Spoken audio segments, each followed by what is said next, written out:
কলবটা যত বেশি সুন্দর, আল্লাহর কাছেও ওই বান্দাটা তত বেশি সুন্দর। কারণ আল্লাহ পাক রব্বুল আলামিন কিয়ামতের ময়দানে বিচারের কার্যক্রম যখন শুরু করে দিবে, আল্লাহ তাআলা বান্দার চেহারা দেখে বিচার করবে না, আল্লাহ বান্দার পোশাক দেখে বিচার করবে না, আল্লাহ বান্দার বংশ দেখে বিচার করবে না, আল্লাহ বান্দার ক্ষমতা পাওয়ার দেখে বিচার করবে না, আল্লাহ বান্দার অতীত দেখে বিচার করবে না, আল্লাহ বান্দার ক্ষমতা দেখে বিচার করবে না, আল্লাহ বান্দা কি কমিশনার দেখে বিচার করবে না, আল্লাহ বান্দার কি দেখে বিচার করবে?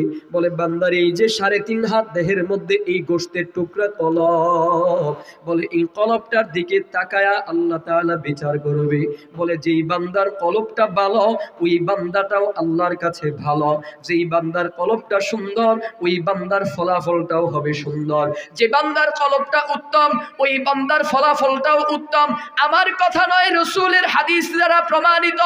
মুসলিম শরীফের ছোট্ট একটা হাদিস, মুসলিম শরীফের একটা হাদিসের অনুবাদ আপনাদেরকে জানাই সংক্ষিপ্ত। একটু মহব্বতের সাথে জানতে চাই, বলবেন আল্লাহ পাক রব্বুল আলামিন আপনাকে আমাকে যে দুনিয়ার মধ্যে প্রেরণ করেছেন এমনি না কোনো কারণ দিয়ে? একটু আস্তে বলেন তো। আচ্ছা আর একটু আস্তে বলেন তো। হাজি বলি আস্তে বলতে, বলেন আপনারা জোরে। আসলে বলেন কেমনে কারণ পাঠাইছেন? এমনি না কোনো কারণ দিয়া?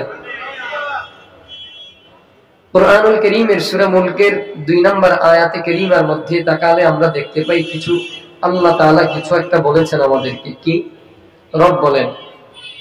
আল্লাযী খালাকাল মাউতা ওয়াল হায়াতা লিয়াবলুয়াকুম আইয়ুকুম আহসানু আমালা। রব্বুল ইজ্জত জালাল আল্লাহ পাক রব্বুল আলামিন বলেন আমি জীবিত এবং মৃত। এক কথায় আদম আলাইহিস সালাম থেকে শুরু করে কিয়ামত পর্যন্ত যত মানুষ দুনিয়ার মধ্যে ছিল, আছে, আসবে, এই সব মানুষগুলোকে আমি আল্লাহ সৃষ্টি করলাম। বলেন তো আমাদের খালিক কে? মালিক কে? রাজ্জাক কে? এই সব কিছুর মালিক হলো একমাত্র আল্লাহ। রব্বুল ইজ্জত জালাল আল্লাহ পাক বলেন আমি জীবিত এবং মৃতকে সৃষ্টি করলাম। বলে কেন? আল্লাহ পাক বলেন লিয়াবলুয়াকুম আইয়ুকুম আহসানু আমালা। আমি জীবিত এবং মৃতকে দুনিয়ার মধ্যে পাঠাইলাম। মুফাসসিরিনে কেরামগণ বলেন আল্লাহ তাআলা আপনাকে আমাকে পাঠাইছেন পরীক্ষা করবেন। লিয়াবলুয়াকুম আইয়ুকুম, পরীক্ষা করার জন্য। পরীক্ষা কি পরীক্ষা? বলে আহসানু আমালা, কার আমলটা কত বেশি সুন্দর, কার আমলটা কত বেশি ভালো, কার আমলটা কত বেশি চমৎকার, কার আমলটা কত বেশি উত্তম। আল্লাহ পাক রব্বুল আলামিন আপনাকে আমাকে এই ব্যাপারটাই পরীক্ষা করবেন, কার আমলটা কত বেশি সুন্দর। মনে রাখবেন এই পরীক্ষা থেকে কেউ কিন্তু বাদ পড়বে না, কেউ না। লিয়াবলুয়াকুম আইয়ুকুম, এই পরীক্ষা থেকে আপনি আমি বাদ পড়ার কোনো সুযোগ নাই, কোনো সুযোগ নাই। রব্বুল ইজ্জত জালাল এই পরীক্ষাকে আরো মজবুত করে কুরআনুল কারীমের সূরা বাকারার মধ্যে বলেন ওয়ালানাবলুওয়ান্নাকুম বিশাইইন মিনাল খাউফি ওয়াল জূ'i ওয়া নাকসিম মিনাল আমওয়াল ওয়াল আনফুসি ওয়াস সামারাত ওয়া বাশশিরিস সাবিরিন। আল্লাহ পাক রব্বুল আলামিন বলেন গোলাম আমি তোদেরকে পরীক্ষা করবই করব। এই পরীক্ষা থেকে কেউ বাদ পড়বে না, কেউ না। এই পরীক্ষা থেকে বাঁচার কোনো উপায় নাই, সবাইকে পরীক্ষার সম্মুখীন হওয়া লাগবে। মনে করবেন আপনি আমি যে হালতে আছি এই হালতটাই আল্লাহর পক্ষ থেকে একটা পরীক্ষা। এরে বান্দা গোলাম আপনি আমি আলেম, মনে রাখবেন আলেম হওয়াটাও হলো একটা পরীক্ষা। আপনি আমি ইঞ্জিনিয়ার, ইঞ্জিনিয়ার হওয়াটাও মালিকের পরীক্ষা। আপনি আমি একজন ডাক্তার, ডাক্তার হওয়াটাও হলো একটা পরীক্ষা। আপনি আমি যে হালতেই থাকি না কেন, কৃষক হওয়া, দিনমজুর হওয়া, চাষাবাদ হওয়া, এমপি হওয়া, মন্ত্রী হওয়া, মেম্বার হওয়া, কমিশনার হওয়া, শিক্ষক হওয়া, ছাত্র হওয়া, নারী হওয়া, পুরুষ হওয়া, এক কথায় আপনি যে হালতেই থাকেন না কেন ওই হালতটাই হলো আল্লাহ তাআলার পক্ষ থেকে আপনার আমার জন্য একটা পরীক্ষা, একটা পরীক্ষা। রব্বুল ইজ্জত জালাল বলেন এই পরীক্ষাকে আমি করব কেমন করে? আল্লাহ বলেন ওয়াল জু, মাঝে মাঝে আমি বান্দাকে পরীক্ষা করব ক্ষুধা দিয়া, ক্ষুধা। ওয়াল খাউফ, আল্লাহ বলেন বান্দাকে আমি মাঝে মাঝে পরীক্ষা করব ভয় দিয়া, ভয়। আল্লাহ বলেন ওয়াল আমওয়াল, আমি বান্দাকে মাঝে মাঝে পরীক্ষা করব একটু সম্পদ দিয়া, সম্পদ। আল্লাহ বলেন ওয়াল ওয়াসসামারাত, মাঝে মাঝে পরীক্ষা করব একটু ফলমূল দিয়া। এক কথায় আমি আল্লাহ বান্দাকে ভয় দিয়া পরীক্ষা করব, আবার ভয় ছাড়াও পরীক্ষা করব। পেটের যন্ত্রণা ক্ষুধা দিয়া পরীক্ষা করব, আবার ক্ষুধা না দিয়া পরীক্ষা করব। আমি আল্লাহ বান্দাকে সম্পদ দিয়া, টাকা পয়সার ক্ষমতা দিয়া, পাওয়ার দিয়া পরীক্ষা করব, আবার বান্দাকে গরিব বানায়া, দুর্বল বানায়া, ফকির বানায়া পরীক্ষা করব। পরীক্ষা করব বান্দা যে হালতেই থাকুক না কেন, আমি আল্লাহকে মনে রাখি, আমি আল্লাহর আহকাম, আমি আল্লাহর বিধান মতো চলে নাকি আমি আল্লাহর বিধান থেকে বের হয়ে যায়। আমি আল্লাহ পরীক্ষা করব এই হালতের মধ্যে পড়ে বান্দা আমি আহকামকে, কার আমলটা সুন্দর করে, কার আমলটা খারাপ করে। আল্লাহ পাক রব্বুল আলামিন এজন্যই তো বলেন আল্লাযী খালাকাল মাউতা ওয়াল হায়াতা লিয়াবলুয়াকুম আইয়ুকুম আহসানু আমালা। আল্লাহ বলেন কার আমলটা কত বেশি সুন্দর, কার আমলটা কত বেশি ভালো, সেটা পরীক্ষা করব। এ গোলাম, আল্লাহ তাআলা এই আয়াতে কারীমার মধ্যে বলেন নাই আকসারু আমালা, মানে বেশি আমলের কথা বলে নাই। এই আয়াতের মধ্যে আকসারু আমালা বলে নাই, আল্লাহ বলেন আহসানু আমালা, মানে আল্লাহ তাআলা বেশি আমলের কথা বলেন নাই। আল্লাহ বলেন নাই কার আমলটা কত বেশি সেটা পরীক্ষা করব। আল্লাহ বলেন নাই কার আমলটা কত স্তূপওয়ালা সেটা পরীক্ষা করব। আল্লাহ বলেন আহসানু আমালা, কার আমলটা কত বেশি সুন্দর এটাকে পরীক্ষা করব, এটা পরীক্ষা করব। এরে বন্ধুরা আমার, এবার আসেন আমলটাকে কেমন করে সুন্দর করব। সংক্ষিপ্ত কথা, একেবারে সহজ কথা, আমল সুন্দর তখন হবে বান্দার দিলটা যখন ভালো হবে, বান্দার আমল তখনই চমৎকার হবে। বান্দার দিলটা যখন চমৎকার হবে, বান্দার আমল তখনই উত্তম হবে। বান্দার এই কলবটা যখন উত্তম হয়ে যাবে, এক কথায় এই যে বান্দার 3.5 হাত দেহটা দেখতে পান, এই 3.5 হাত দেহের মধ্যে ছোট্ট একটা গোশতের টুকরার নাম হলো কলব। এই কলবটা, যে বান্দার কলবটা যত বেশি সুন্দর, এই 3.5 হাত দেহের মধ্যে যে বান্দার কলবটা যত বেশি দামি, ওই বান্দাও আল্লাহর কাছে তত বেশি দামি। এই কলবটা যে বান্দার যত বেশি উত্তম, ওই বান্দাও আল্লাহর কাছে তত বেশি উত্তম। 3.5 হাত দেহের মধ্যে এই যে কলবটা যত বেশি সুন্দর, আল্লাহর কাছেও ওই বান্দাটা তত বেশি সুন্দর। কারণ আল্লাহ পাক রব্বুল আলামিন কিয়ামতের ময়দানে বিচারের কার্যক্রম যখন শুরু করে দিবে, আল্লাহ তাআলা বান্দার চেহারা দেখে বিচার করবে না, আল্লাহ বান্দার পোশাক দেখে বিচার করবে না, আল্লাহ বান্দার বংশ দেখে বিচার করবে না, আল্লাহ বান্দার ক্ষমতা পাওয়ার দেখে বিচার করবে না, আল্লাহ বান্দার অতীত দেখে বিচার করবে না, আল্লাহ বান্দার ক্ষমতা দেখে বিচার করবে না, আল্লাহ বান্দা কি কমিশনার দেখে বিচার করবে না, আল্লাহ বান্দার কি দেখে বিচার করবে? বলে বান্দার এই যে 3.5 হাত দেহের মধ্যে এই গোশতের টুকরা কলব, বলে এই কলবটার দিকে তাকায়া আল্লাহ তাআলা বিচার করবে। বলে যেই বান্দার কলবটা ভালো, ওই বান্দাটাও আল্লাহর কাছে ভালো। যেই বান্দার কলবটা সুন্দর, ওই বান্দার ফলাফলটাও হবে সুন্দর। যে বান্দার কলবটা উত্তম, ওই বান্দার ফলাফলটাও উত্তম। আমার কথা নয়, রাসূলের হাদিস দ্বারা প্রমাণিত। মুসলিম শরীফের ছোট্ট একটা হাদিস, মুসলিম শরীফের একটা হাদিসের অনুবাদ আপনাদেরকে জানাই সংক্ষিপ্ত সময়। মুসলিম শরীফের একটা হাদিসের অনুবাদ আপনাদেরকে জানাই। আল্লাহর বান্দা নামাজি হওয়ার পরেও জাহান্নামের আগুনে জ্বলবে। আল্লাহর বান্দা আল্লাহর রাস্তার শহীদ হওয়ার পরেও জাহান্নামে জ্বলবে। আল্লাহর বান্দা আল্লাহর কোরআনের আলেম হওয়ার পরেও জাহান্নামের আগুনের মধ্যে জ্বলবে। আল্লাহর বান্দা আল্লাহর রাস্তায় দান করার পরেও জাহান্নামের আগুনের মধ্যে জ্বলবে। বলে কেন? বলে বান্দার কলবটা ভালো ছিল না, সুন্দর ছিল না, উত্তম ছিল না, সেজন্য। রাসূলের একটা হাদিস, মুসলিম শরীফের হাদিস, সিরিয়া থেকে একজন লোক আবু হুরায়রা রাদিয়াল্লাহু তাআলা আনহুর কাছে গিয়ে বলেন, ও আবু আবু হুরায়রা, আপনি আমাদেরকে এমন একটা হাদিস শোনাও যে হাদিসটা আপনি পয়গম্বরের জবান থেকে সরাসরি শুনেছেন। আবু হুরায়রা রাদিয়াল্লাহু তাআলা আনহু তিনি বলেন, আমি রাসূলের জবান থেকে এই হাদিসটা সরাসরি শুনলাম। রাসূল বলেন, আল্লাহ পাক রব্বুল আলামিন কিয়ামতের ময়দানে যখন বিচার করবেন, আল্লাহ তাআলা সর্বপ্রথম বিচার করবেন একজন শহীদ। যে বান্দা আল্লাহর রাস্তায় শহীদ হয়ে গেছে, ওই শহীদের বিচার আল্লাহ তাআলা সর্বপ্রথম করবে।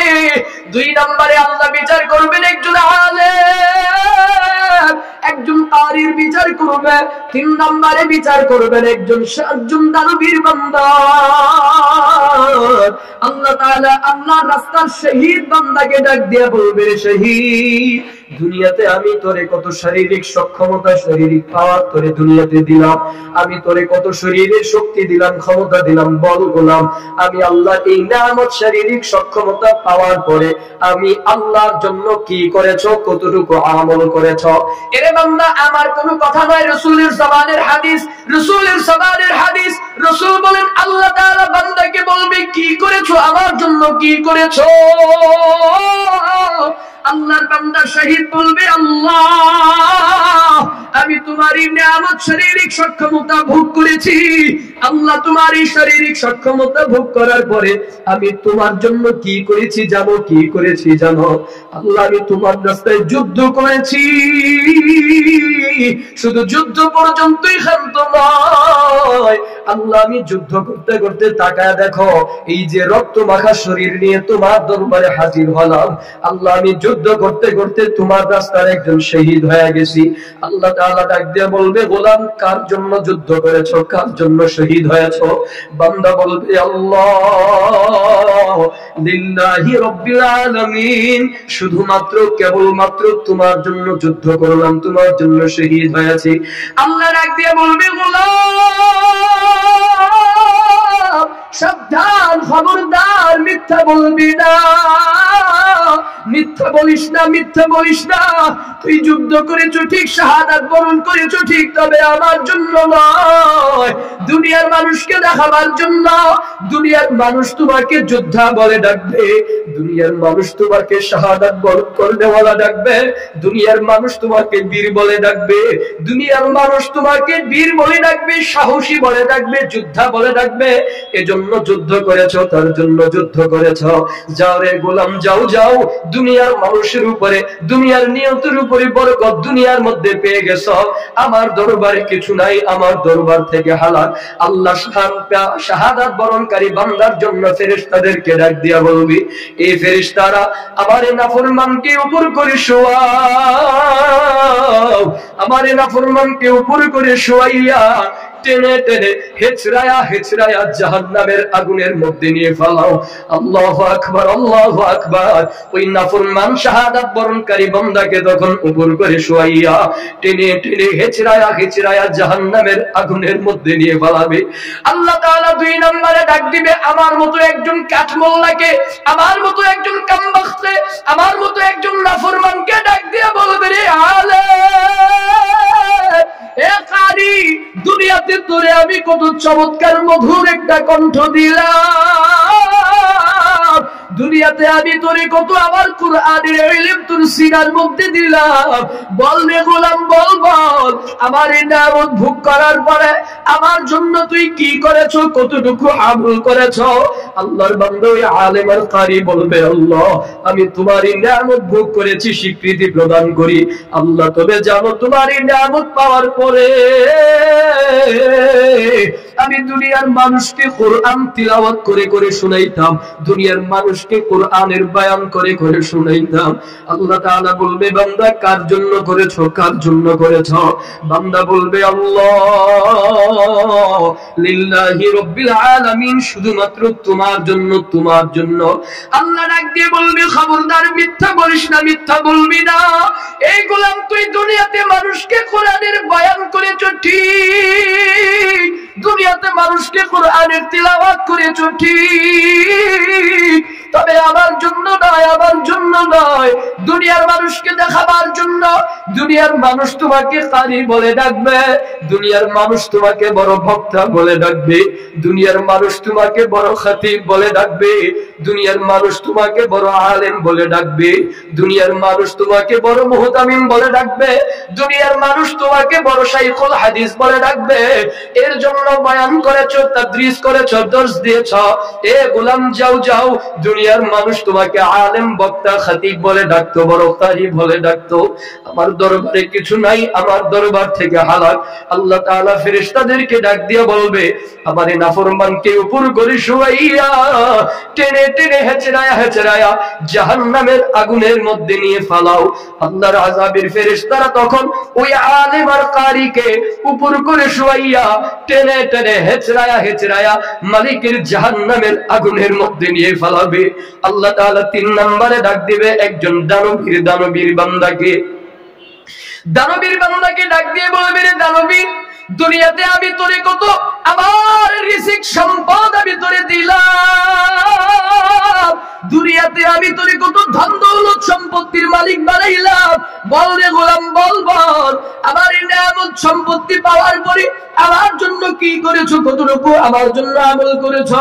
ওই বান্দা বলবে, দানবীর বলবে, আল্লাহ, দুনিয়াতে আমি তোমার এই নিয়ামত ভোগ করেছি ঠিক মালিক, তবে তোমার এই নিয়ামত পাওয়ার পরে কি করেছে জানো?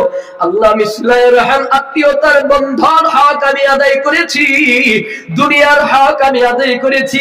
আল্লাহ, আমি পাড়া প্রতিবেশীর হক আমি আদায় করেছি। আল্লাহ, এমন কোন খাত নাই যেই খাতে দান করলে তুমি সন্তুষ্ট হতো না। আল্লাহ, আমি মাদ্রাসায় দান করেছি, মসজিদে দান করেছি। আল্লাহ, আমি মাহফিলে দান করেছি। আল্লাহ, আমি জনগণের কল্যাণে ব্যয় করেছি। আল্লাহ, আমি ইয়াতীমের পিছনে দান করেছি, মিসকিনের পিছনে দান করেছি, অসহায় মানুষের পিছনে ব্যয় করেছি, জনগণের কল্যাণে ব্যয় করেছি, সমাজের সংস্কারে আমি ব্যয় করেছি। আল্লাহ, আমি এমন কোন খাত নাই যেই খাতে দান করলে তুমি খুশি হইতা না। এমন প্রতিটা খাতে আমি আল্লাহ তোমার দেওয়া এই অর্থ সম্পদ আমি ব্যয় করেছি। আল্লাহ বলবে, গোলাম, কার জন্য করেছো, কার জন্য করেছো? বান্দা বলবে, লিল্লাহি রাব্বিল আলামিন। আল্লাহ, আমি তোমার জন্য করলাম, তোমার জন্য করেছি। আল্লাহ বলবে, খবরদার বান্দা, মিথ্যা বলবি না, নিশ্চয়ই তুই আমার জন্য করস নাই, দুনিয়ার মানুষকে দেখাবার জন্য করেছ। যাও রে বান্দা, যাও যাও, দুনিয়ার মানুষ তোমাকে বড় দানবীর বলে ডাকতো, দুনিয়ার মানুষ তোমাকে বড় দানশীল বলে ডাকতো, বড় দানবীর বলে ডাকতো। এরে গোলাম, যাও যাও, তোর দুনিয়াতে নিয়তের উপরে বরকত দুনিয়ার মধ্যে পেয়ে গেছো। আমার দরবারে কিছু নাই, আমার দরবার থেকে হালাক। আল্লাহ তাআলা ফেরেশতাদেরকে বলবে, এই নাফরমানকেও উপর করে শোয়াইয়া টেনে টেনে হেচড়ায়া হেচড়ায়া জাহান্নামের আগুনের মধ্যে নিয়ে ফালাও। ফেরেশতারা তখন ওই দানবীর দানশীল বান্দাকেও টেনে টেনে হেচড়ায়া হেচড়ায়া জাহান্নামের মধ্যে নিয়ে ফালাবে। এ মুসলমান বন্ধুরা আমার, এ বনশ্রীর মুসলমান বন্ধুরা আমার, এক কথায় আল্লাহ তাআলা অনুরূপ ভাবে সব আবেদিনকে ডাক দিয়া বলবে, এ গোলাম, নামাজ পড়েছো? বলে, হ্যাঁ মালিক, নামাজ পড়লাম। রোজা করেছো? হ্যাঁ মালিক, রোজা করলাম। হজ করেছো? বলে, হ্যাঁ মালিক, হজ করলাম। যাকাত দিয়েছো? বলে, মালিক, হ্যাঁ আমি যাকাত দিলাম। আল্লাহ তাআলা সব আবেদিনদেরকে যখন জিজ্ঞাসা করবে, সবাই একই উত্তর দিবে, আল্লাহ, তোমার জন্য করলাম, তোমার জন্য করলাম, তোমার জন্য করলাম। কিন্তু যারা আল্লাহর জন্য করে নাই, এদেরকে আল্লাহ তাআলা ডাক দিয়ে বলবে, দুনিয়ার নিয়তের উপরে বরকত দুনিয়াতে পেয়ে গেছো, যাও যাও, আজকে চিরস্থায়ী জাহান্নামের মধ্যে তুই নিক্ষেপ হয়ে যা। এজন্য বন্ধুরা আমার, এ বরশ্রের মুসলমান বাবারা আমার, একটু মুহাব্বতের সাথে জানতে চাই, আওয়াজ করে বলবেন, আপনার আমার ইবাদত হবে একমাত্র কার জন্য? রাজি আছেন ইনশাআল্লাহ? আর একটু মুহাব্বতে বলবেন, রাজি আছেন ইনশাআল্লাহ? তাহলে শেষ আলোচনা শেষ, ছোট্ট একটা সবক আপনাদের জন্য। আচ্ছা হাবিব ভাই, আর 5 মিনিট, তাহলে কষ্ট হবে না তো? তাহলে ছোট্ট একটা আমল আপনাদের জন্য আগে দেই। তাহলে ছোট্ট একটা আমল, তাই হুজুর চলে আমল হলো, আজকের পর থেকে থেকে হায়াতের জিন্দেগিতে যতদিন বাঁচবো, যতদিন থাকবো, আল্লাহ যতদিন আপনাকে আমাকে বাঁচাবে, জীবনে যতদিন বাঁচবো ততদিন যতটুকু আমল করব, চাই জীবনে 1 ওয়াক্ত নামাজ পড়ি, চাই জীবনে 1 টাকা দান করি, 1টা রোজা রাখি, যতটুকু আমল করব ততটুকু আমল শুধুমাত্র কেবলমাত্র কার জন্য? রাজি আছি ইনশাআল্লাহ। রাসূল কি বলেন জানেন? আখলিস দীনাকা ইয়াকফিকাল আমালুল কালিল। বান্দা এই জায়গাটাকে খাঁটি করো, এই জায়গাটাকে খাঁটি করো, এই জায়গাটাকে খাঁটি করে অল্প আমল করো, আমালুল কালিল। যদি আমলটা আল্লাহর জন্য হয়, এই আমলের উসিলায় আল্লাহ নাজাতের ফয়সালা করে দেবে। এই আমলের উসিলায় আল্লাহ নাজাতের ফয়সালা করবে। পড়েন আলহামদুলিল্লাহ। তাহলে আমলটা হওয়া লাগবে কার জন্য? আর একটু আসতে বলেন, কার জন্য? আল্লাহর জন্য। এটা আমার কথা নয়, আল্লাহ তাআলা তার পয়গম্বরকে শিখায়া দিচ্ছেন। ও বন্ধু, আল্লাহ তাআলা বলেন, কুল, হে নবী আপনি বলে দেন, কুল ইন্না সলাতি ওয়া নুসুকি ওয়া মাহইয়ায়া ওয়া মামাতি লিল্লাহি রাব্বিল আলামিন। আল্লাহ তাআলা তার প্যারা হাবিবকে শিখায়া দেয়, হে পয়গম্বর, কুল, হে নবী আপনি বলে দেন, ইন্না সলাতি আমার নামাজ, ওয়া নুসুকি আমার কুরবানি, ওয়া মাহইয়ায়া ওয়া মামাত আমার জীবন, আমার মরণ, এক কথায় আমার যা কিছু আছে, সব কিছু হবে কেবলমাত্র শুধুমাত্র লিল্লাহি রাব্বিল আলামিন। আমার সব কিছু হবে একমাত্র আল্লাহর জন্য। একটু মুহাব্বতে বলবেন যে আল্লাহ তার পয়গম্বরকে শিখায়া দেয়, দুনিয়ার সবচাইতে শ্রেষ্ঠ মানুষটাকে শিখায়া দিলেন, বলে সব কিছু হবে আল্লাহর জন্য, আল্লাহর জন্য। তো ওই আখিরি পয়গম্বরের অনুসারী হয়ে, ওই আখিরি জামানার পয়গম্বরের উম্মত হয়ে, ওই আখিরি জামানার আশিক হয়ে আপনার আমার আমলটাও হবে শুধুমাত্র কার জন্য? এজন্য বান্দা যখন আল্লাহর জন্য আমল করবে, ওই আমলটার উসিলায় আল্লাহ তাআলা মাফ করে দিবে। পক্ষান্তরে আরো একটা হাদিস আপনাদেরকে শোনাই। পয়গম্বর আকরাম বলেন, সাহাবায়ে কেরামদেরকে বলতেছেন, ও সাহাবীরা, আমার উম্মতের জামানায় আমি বড় ভয় পাই। কেমন ভয়? দাজ্জালের ফিতনার চাইতেও আরো বেশি ভয় পাই গোপন শিরিক নিয়ে। সাহাবায়ে কেরাম জানতে চাইলেন, রাসূল, গোপন শিরিক এটা আবার কেমন কথা? এটা আবার কি জিনিস? রাসূল বলেন, গোপন শিরিক হলো আমার উম্মত কি করবে জানো? উম্মত যখন, এক্সাম্পল দিয়ে রাসূল বলছেন, উম্মত যখন নামাজের মধ্যে দাঁড়াবে, নামাজের মধ্যে দাঁড়ালে যখন দেখবে আশেপাশে মানুষ আছে, তখন তার সালাতটা হয়ে যাবে বড় সুন্দর, চমৎকার, বড় দামি। আর এই বান্দা যখন একা একা সালাত আদায় করবে, নামাজ পড়বে, তখন এই বান্দার নামাজের মধ্যে তাড়াহুড়ো আসবে, চুরি করবে, রুকুতে চুরি করবে, সিজদায় চুরি করবে। রাসূল বলেন, এর মানে হলো বান্দা মানুষকে দেখাবার জন্য আমল করবে। আর যে বান্দা মানুষকে দেখাবার জন্য আমল করবে, রাসূল বলেন এটা হলো আশিরকু খাফি, এটা হলো গোপন শিরিক, অথবা আশিরকু আসগার, ছোট শিরিক। ছোট শিরিক বলেন আর গোপন শিরিক বলেন, যেটাই বলেন, এটা হলো শিরিক। আর বান্দা যখন বারবার এই ছোট শিরিক করবে, বারবার এই গোপন শিরিক করবে, একবার, দুইবার, তিনবার, চারবার, পাঁচবার, বারবার বান্দা যখন এই গোপন শিরিকের সাথে লিপ্ত হয়ে যাবে, ছোট শিরিকের সাথে লিপ্ত হয়ে যাবে, তখন এই বান্দা আস্তে আস্তে এক সময় শিরকে আকবারে রূপান্তরিত হয়ে যাবে, আর শিরকু জলিতে রূপান্তরিত হয়ে যাবে, প্রকাশ্য শিরিকে রূপান্তরিত হবে, আর শিরকু আকবারে রূপান্তরিত হবে, বড় শিরিকে রূপান্তরিত হয়ে যাবে। আর বান্দার আমলটা যখন বড় শিরকে রূপান্তরিত হবে, আল্লাহ তাআলা সূরা নিসার মধ্যে বলেন, ইন্নাল্লাহা লা ইয়াগফিরু আন ইউশরাকা বিহি শাইআ। আল্লাহ বান্দাকে শিরকের গুনাহকে আল্লাহ মাফ করবে না। আল্লাহ বান্দার শিরকের গুনাহকে মাফ করবে না, কোশ্চেন কালেও না। ওয়া ইয়াগফিরু মা দুনা যালিকা লিমান ইয়াশা।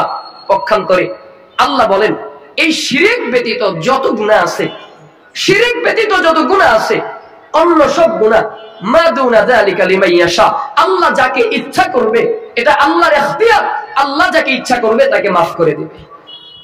সুবহানাল্লাহ বলেন না? আল্লাহ যাকে ইচ্ছা করবে, মা দুনা যালিকা লিমান ইয়াশা, আল্লাহ যাকে ইচ্ছা করবে মাফ করে দিবে। কেমনে মাফ করবে? এই অংশের তাফসীরে পাওয়া যায়, আল্লাহ কোন বান্দাকে মাফ করবে কোন শাস্তি দেওয়া ছাড়া, বিনা শাস্তিতে বলবে, যা তোরে মাফ করে দিলাম। সুবহানাল্লাহ বলেন না?